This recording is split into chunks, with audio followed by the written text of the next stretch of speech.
Iron Lords podcast. Welcome to the Lord's Minute, our quick hit video series where we break down the biggest happenings in gaming and beyond. I'm your host, April Prince, writer of Lords of Gaming, and with me today from ILP is Lord Sovereign. What's going on, April? I'm doing good. It's been a couple of weeks. My apologies. A lot of life stuff. Life stuff happens. Life happens. Life when you happens. least expect it. Exactly. Which is i.e. every day. That's it. And sometimes PlayStation happens when you least expect it. It does, April. It really does. Whatever could you be talking about, April? What did PlayStation do today?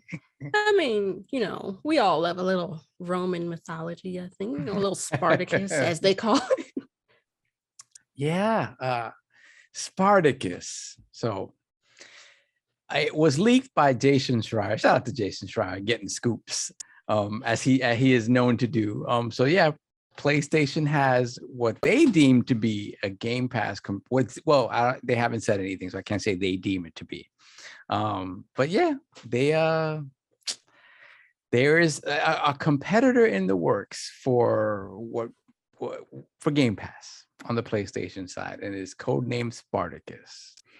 And in a lot of ways, it's what they've talked about thus far, according to Jason. So they plan to consolidate PS Now and PS Plus and probably keep the PS Plus name because PS Now isn't nearly as popular as PS Plus. And the rumor is that there's going to be sort of 3 tiers of membership that you can opt into and purchase into. So the first tier is apparently just PS Plus, right? So if whatever PS Plus to be now, which is online gaming, the PS Plus games on a monthly basis, cloud save, stuff like that, all of that is included supposedly in the initial tier. Then we have the second tier, which apparently is going to give you a library of PS4 games to, quote unquote, keep, I guess, as long as you maintain the subscription. And at some point, they say they'll be adding PS5 games to that. Additionally to that, there's a third tier that apparently will contain extended demos. It will contain cloud functionality, right? So this is where the PS Now stuff is ostensibly going to live, and some form of backwards compatibility, possibly with the PlayStation 1, PlayStation 2, PS3 definitely in the form of cloud stuff, and PSP. Apparently not PlayStation Vita. I don't understand why. That is the stepchild of the PlayStation is the Vita. So we had a lot to say about this on the Iron Lords podcast today. So I want to know what you think about this. Do you think it's viable as it's rumored? Is it going to be its own thing? Is it just sort of to say, hey, we have something similar? So what is your vibe on Spartacus? I mean, the tier gives me Patreon vibes. Come in at this tier. We'll send you a t-shirt. Yeah. So yeah, it is different, right? Than Game Pass and ever. I mean, Game Pass has, the core tier, right?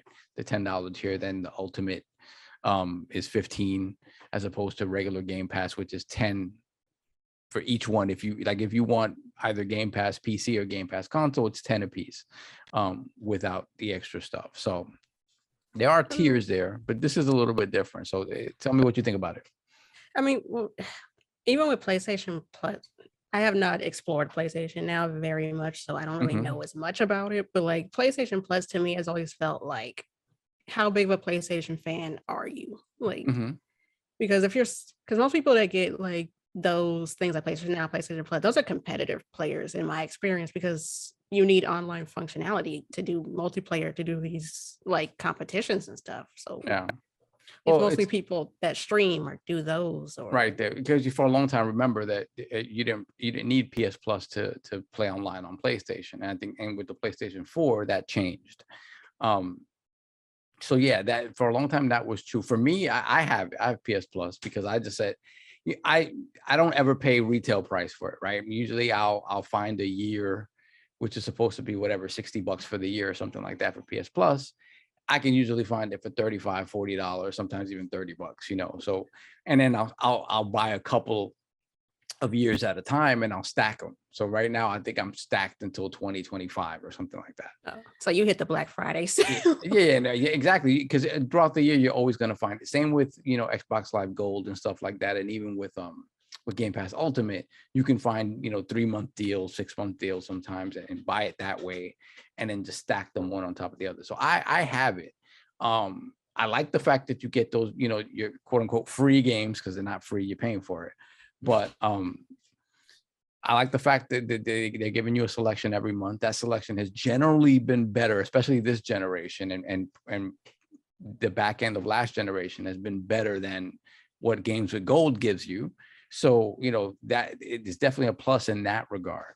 But yeah, for me, that tier, I think there's more people that have it that don't necessarily, like if you're a PlayStation only gamer, I definitely get, you're probably just going to have PS Plus because it makes the most sense to do it if you play all your third-party stuff, because they usually have good third-party games that go into PS Plus as well. So maybe I am in the minority where you know, PlayStation is just my exclusives box, but I still have PS Plus because you know, why not grow that library with, you know, with whatever that the games that come in monthly. So that's my thinking on it anyway. Well, that and it's your job. Yeah, exactly. Like I should be versed in what's going on with this stuff. So yeah, absolutely. It's definitely something that, you know, you know, if you're going to sit here and talk about games, you probably want to know what's going on on a firsthand basis. So yeah, for sure. I think that's important. So what do you think about this idea that, you know, when you look at it, a lot of the initial reactions were, oh, a Game Pass competitor. It's kind of even how it was sort of, how it was worded in the article. But when you look at the things that have been speculated about it, there's a lot of it that doesn't compare to Game Pass and what, in terms of the value that Game Pass provides. Do you agree with that? You disagree with that? Or do you, what are your thoughts on, you know, the value proposition of what they're offering here?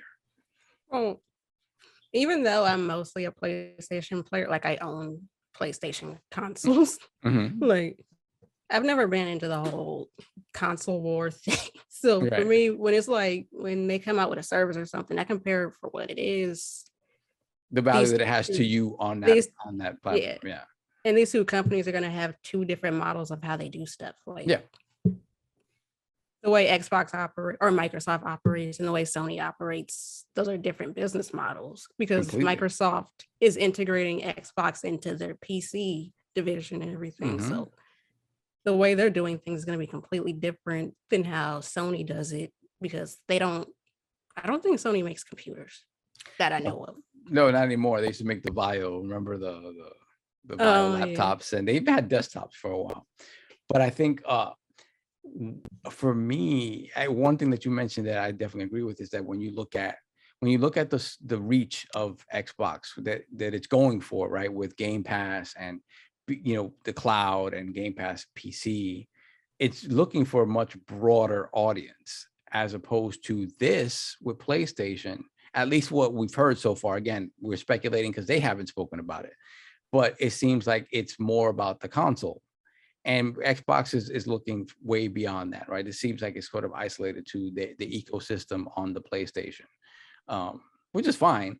It just, again, it doesn't seem to have the same scope that Game Pass has, right? And so I agree with you in that it's just not, it's different in that regard. What about, again, you're a PlayStation player, so the Game Pass stuff maybe doesn't affect you or matter to you as much, but what do you think its chances of success are in relation to a subscription like Game Pass that does offer games, you know, their first party games day and date, right? Do you think it's because of the PlayStation name is just going to carry it and it's not going to matter, or will the fan base sort of kind of scream for this at some point? I mean, when it comes to stuff like that, I think it depends on the kind of games you're offering. Like, a lot of subscription services will like skimp out and put out like the lower, I don't want to say lower tier game. That makes it sound like I'm insulting the games, but like they won't give you the popular titles. Right.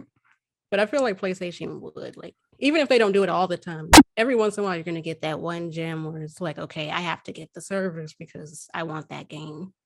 Yeah, yeah. I think PlayStation, if you look at the stuff they've done with PS Plus so far this generation, and probably even a little bit into the last generation, the end of last gen, they give you pretty good games in there. Like when it comes to third-party offerings, they're usually much better than Xbox Live Gold or whatever games are gold. And first-party stuff, well, not first-party stuff, but I guess limited deals and stuff that they've had, like with Bug Snacks.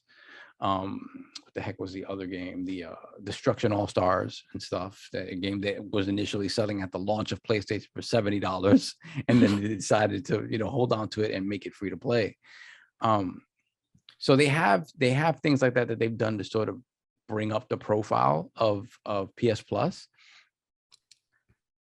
But and I think short term that's enough if they keep doing that sort of stuff. I don't really think, again, for me, I think the long-term play, if this becomes successful, right, this consolidation and a lot more people jump on board, at some point it would make sense to put, a big AAA first-party game in there day one to see the reaction to it, right? To see how well you sell anyway, because I still think, when you look at the sales metrics, you still have plenty of people that buy games. They just want to buy their games and they don't want to sort of quote unquote rent their games and play it and not actually own it. So there's still plenty of people, especially on the PlayStation side, right? Shout out to Colin Moriarty and the guys over at Sacred Symbols, because they talked about a little bit. It may not have been this week. I just listened to it late, but I think they were talking about the fact that digital it isn't as prominent on PlayStation as it is on other platforms. It's still, the majority of PlayStation players still purchase discs, because it's kind of holding on to that old way of doing things a little bit, the way PlayStation kind of been holding on to certain things, even though the tune has been changing, because we know the tune has been changing, but it still feels like they're holding on to a little bit more of what it means to be a traditional console. Yeah, well, that, and we're all scarred after the whole PT debacle. Oh my God. I thought I switched off my PlayStation to a PS4 Pro, right? But I did the sort of transfer. So I'm like, okay, it's downloaded. I'm not downloading it from the service. I'm literally moving it from one box to the other. It should be fine. They snatched it. I was like, oh no, I lost PT. I said, and this is where because I usually trade in my stuff. And this is where I really started to think about, like, all right, I need to start. Copies. Yeah, physical copies, right? And then just keeping my hardware as well, right? Because again, there's no physical copy of PT, and there are PT clones out there. There's people that literally remade PT on PC. You can probably find that somewhere. So it's not that you can't have access to it and play it, but yeah, that original version of PT only lives on consoles that it was originally downloaded on, and that's it. And make sure you don't ever not down erase that, because you're going to be done. And I don't remember if they added a patch at some point that made it unplayable. I'm not sure about that. I remember the one kid tried to remake it from the ground up and he got sued, but I think Kojima ended up hiring him, actually. Really? Okay, so yeah, happy ending. To me, there is one. I know there's one that's like, it's like a clone of it. They kind of took inspiration from it, and then another one that was like, we're remaking PT on the PC. That might have been the one that got shut down. But yeah, I mean, stuff like that kind of makes you think about. Well, what it makes you think about is PlayStation not acting like they care about the legacy, or maybe not caring about the legacy. So when you look at the tiers that we talked about, right? The crazy thing about it, and Attic had a ball with this today, because it's like when you look at the third tier, which you're assuming is the most expensive tier, right? It includes cloud gaming. It includes extended demos, stuff that's like you technically kind of get for free, I guess, or already included. It's not separated out that way on the Xbox side. And then that tier also gives you the ability to play PlayStation 1, PlayStation 2, PSP, and PS3 games all in the cloud. And the thing about that is like you're making people pay the most premium price to get access to these old games in a way that, you know, Xbox isn't doing. So, and at the same time, you're still not offering that day and date, you know, first party thing that Xbox is offering with Game Pass. So, you know, a lot of the arguments around like, you know, what this is going to be or whatever, I'm not saying it's not going to be successful, because PS Plus is plenty successful, and then just rolling more things into it. If the pricing is reasonable, I don't see why people wouldn't jump onto it. I love my old games. I don't have them anymore because I decided to get rid of a lot of stuff. So if I'm given the opportunity to be able to access these type of games in a real way, the thing for me that bothers me also is that with this third tier, it kind of make it clear that all this back compat is only going to be in the cloud, right? But when you look at all their older systems and their catalog, the only one that they really need to sort of operate in the cloud would be the PlayStation 3 because of the difficulty of the cell processor, if that's even a thing anymore, because maybe the PlayStation 5 could just emulate it or whatever the case may be. But everything else, you should be able to download like the way you would do on an Xbox. I'm not even asking for like upgrades the way they do on Xbox, you know, no frame rate boost or auto HDR, none of that. But they've shown that these older games can be downloaded and played on older hardware. So why would it not be able to work on newer hardware? So the fact that they can't just offer you that, you know, it's just, or they're just telling you it's only going to exist in the cloud, doesn't make a whole lot of sense to me. And again, once again, it's a reason why when you make the direct comparisons to Game Pass, they're just not in the same league. So that's my thinking on it. What's your thinking on what their goal is with this, right? So what do you think their ultimate goal is with this? Are they sort of dipping their toe into the subscription model or whatever, kind of trying to get closer to what Game Pass is, little by little, baby steps? Or do you think like they're like, yeah, this is what's going to win the day or whatever the case may be? Like you said, with the whole tier thing, the way they separated it feels weird. Like you would feel like, you know, backwards compatibility and cloud storage would be first tier, which is what you would think, but they put it at the highest tier, kind of saying like, if you want nostalgia, you'll pay for it. You'll pay for it because we don't care about it. That's what it feels like, right? Yeah, that first tier, what makes it feel like an afterthought also is that the first tier is just PS Plus. So it's like, okay, so it's just PS Plus. You've consolidated PS Now into it, so it's gone. But it's just base PS Plus as I know it now. Okay, why is that a tier unto itself? That and like, if I'm already satisfied with what I have, why would I pay higher? And nobody's saying it's going to be higher, right? But the moment you consolidate this stuff, then you create a situation where, yeah, you have to create, you should be creating more value. And in that tier, you're not creating more value. You just subtracted. Well, no, you eliminated one thing and made it clear that, you know, the other thing is the thing moving forward, right? It's just weird that it's even a tier. It's very weird to me that it's even a tier. And then when you look at the second tier where it says, okay, we'll give you some PS4 games and eventually start putting PS5 games, that's just PS Plus as well. Like, you know, yeah. I've gotten PS4 games as PS Plus games, and they're in my library, whatever. And unless my subscription lapses, they're going to stay there. And PS5 games on the PS5, I've gotten that already. I mean, well, no, they don't count Bugsnax as a PS5 game per se, because there was the back compat version of Bugsnax. I don't know if that was the same case with Destruction All Stars or if there was a PS5 native version. I don't remember. But let's just say yes, I've gotten PS5 games as well in that second tier.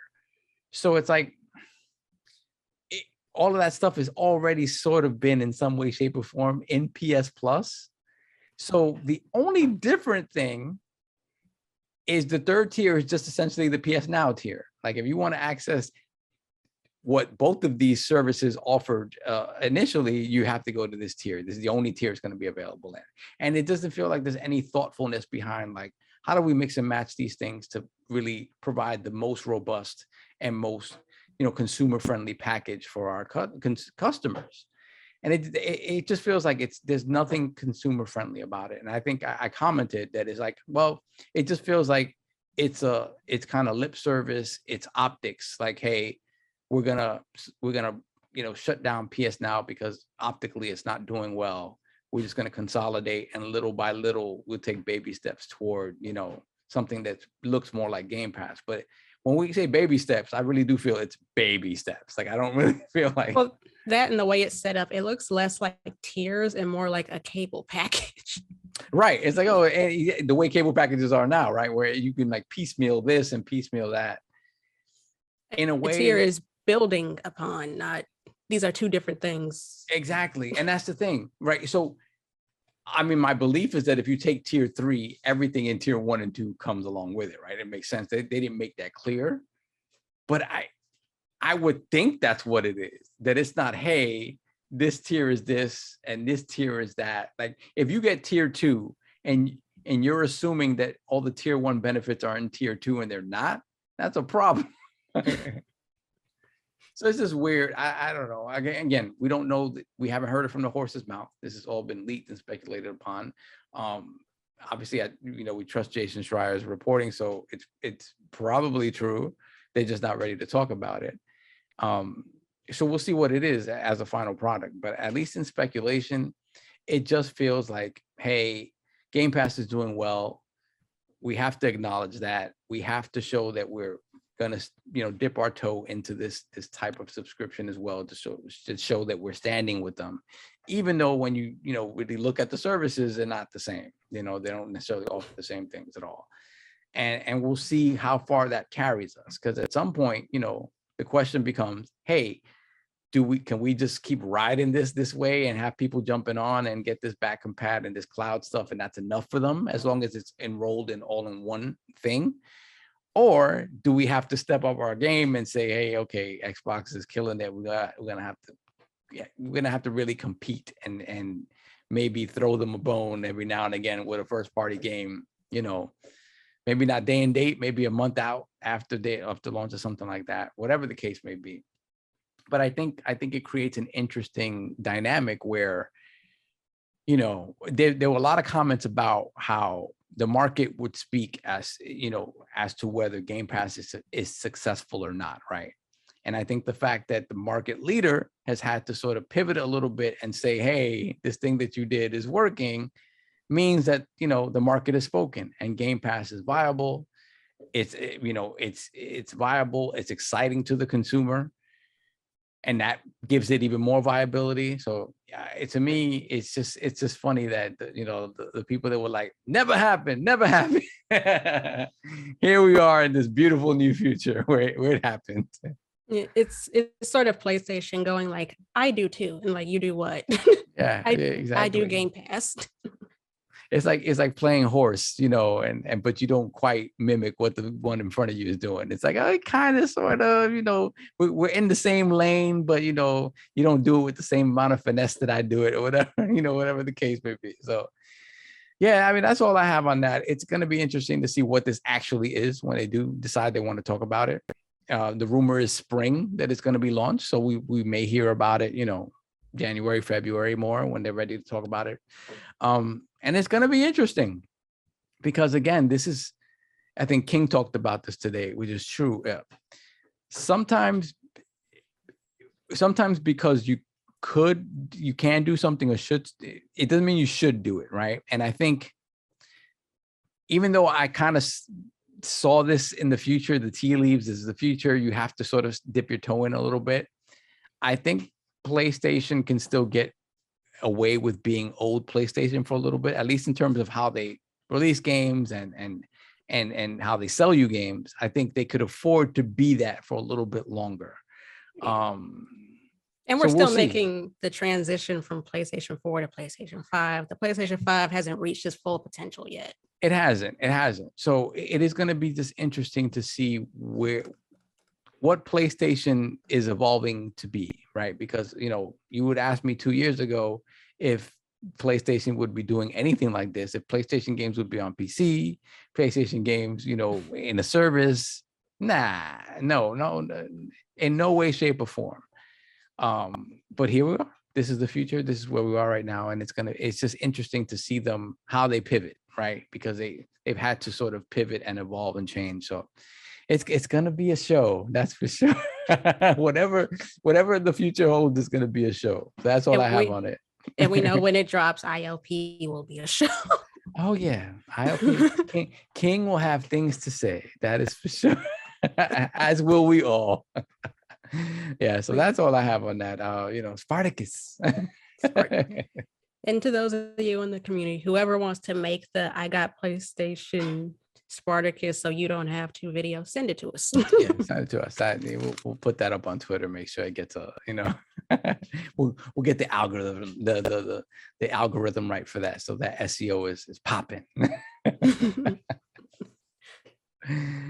All righty. So this has been the Lord's Minute. Thank you so much for joining us. We're here every Monday, Wednesday, at Friday at lordsgaming.net. I'm April, here with Lord Sav. Until next time, this has been the Lord Spartacus. The Lord Spartacus. Just another title.